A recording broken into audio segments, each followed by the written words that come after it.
महाभारत काल की बात है। एक बार कृष्ण और बलराम किसी जंगल से गुजर रहे थे। चलते चलते काफ़ी समय बीत गया और अब सूरज भी लगभग डूबने वाला था। अंधेरे में आगे बढ़ना संभव नहीं था।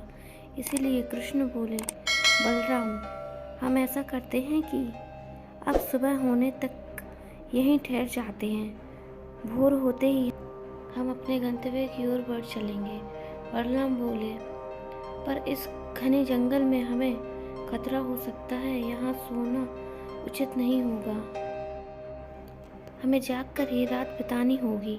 अच्छा, हम ऐसा करते हैं कि पहले मैं सो जाता हूँ और तब तक तुम पहरा देते रहो, और फिर जैसे ही तुम्हें नींद आए तुम मुझे जगा देना।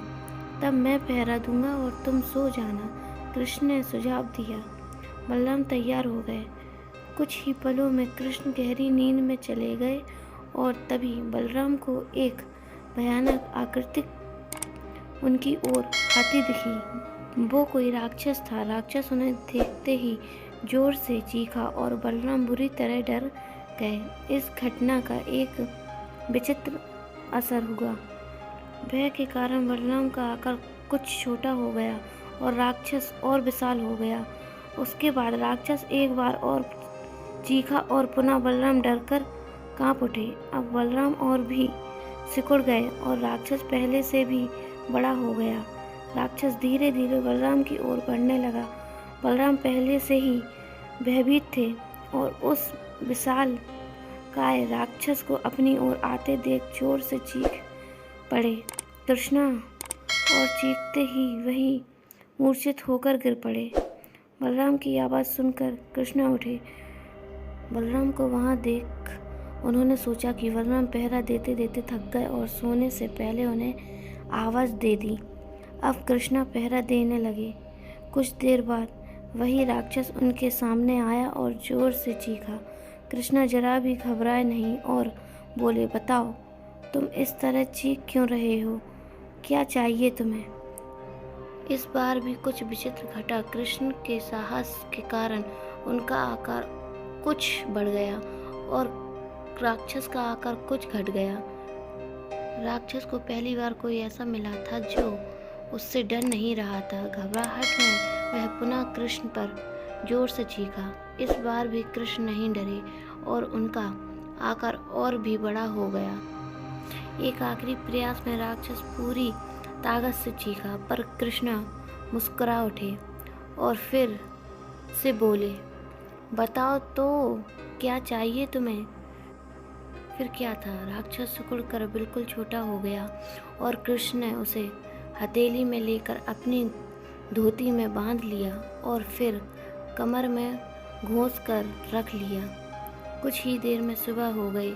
कृष्ण ने बलराम को उठाया और आगे बढ़ने के लिए कहा। वे धीरे धीरे आगे बढ़ने लगे। तभी बलराम उत्तेजित होते हुए बोले, पता है कल रात में क्या हुआ था?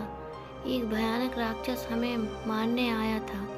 रुको रुको, बलराम को बीच में ही टोकते हुए कृष्ण अपनी धोती में बांधा राक्षस निकाला और बलराम को दिखाते हुए बोले, कहीं तुम इसकी बात तो नहीं कर रहे हो?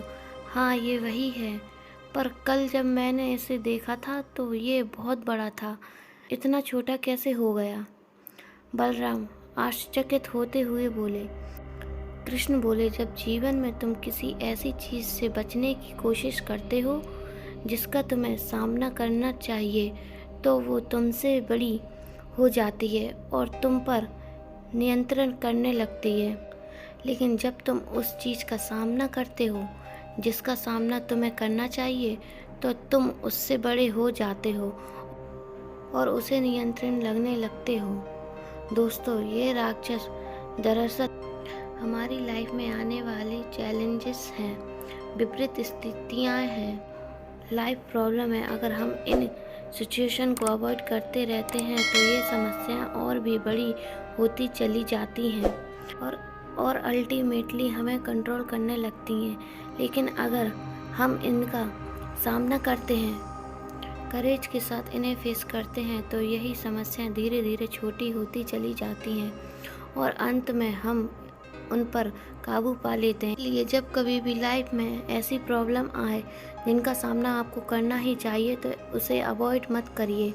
जैसे फेस करना है उसे फेस करिए, उससे बचने की कोशिश मत करिए। जब आप ऐसा करेंगे तो देखते देखते ही वह समस्या इतनी छोटी हो जाएगी कि आप आराम से उन पर नियंत्रण कर सकेंगे और उन्हें हमेशा हमेशा के लिए ख़त्म कर सकेंगे।